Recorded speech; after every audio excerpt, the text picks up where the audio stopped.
Alluri Sitaramaraju memorial పునర్నిర్మాణం చేపట్టాలంటూ పశ్చిమ గోదావరి జిల్లా భీమవరంలో నిరాహార దీక్ష చేశారు. సాధన కమిటీ పేరిట స్థానికులు ఏర్పడి నిరాహార దీక్షకు దిగారు. భీమవరంలో పాత బస్టాండ్ దగ్గర విప్లవ వీరుడు అల్లూరి సీతారామరాజు మెమోరియల్ హాల్ ఉండేదని, ఇది ప్రజానీకానికి ఎన్నో సేవలు అందించినట్టు తెలిపారు. కళా సంస్థలు, స్వచ్ఛంద సంస్థలు, సేవా సంస్థలు పలు కార్యక్రమాలు నిర్వహించామన్నారు. శిథిలావస్థకు చేరుకుందనే పేరుతో 10 ఏళ్ల కిందట కూల్చి కొత్త హాల్ నిర్మిస్తామని అప్పట్లో హామీ ఇచ్చినట్టు తెలిపారు. 10 ఏళ్లైనా ఇప్పటి వరకు అల్లూరి మెమోరియల్ హాల్ నిర్మించలేదని వాపోయారు. ఆ స్థలాన్ని యార్డుగా మార్చారని ఆగ్రహం వ్యక్తం చేశారు. ప్రభుత్వం, ప్రజాప్రతినిధులు ఎప్పటికైనా అల్లూరి సీతారామరాజు మెమోరియల్ హాల్ను నిర్మించాలని కోరారు.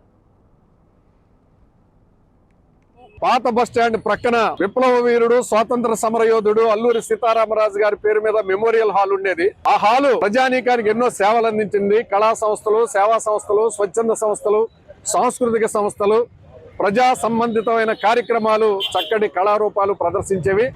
ఆ హాలు సామాన్యులు కూడా అందుబాటులో ఉండేది. ఆ హాలుని సరిగా మెయింటైన్ చేయక శిథిలావస్థకు చేరుకుంది. శిథిలావస్థకు చేరుకుందనే పేరుతో ఆ హాలుని పడగొట్టారు. పడగొట్టిన తర్వాత ఆ హాలుని పునర్నిర్మాణం చేస్తామని హామీ ఇచ్చారు. 10 ఏళ్లు గడిచిపోతుంది.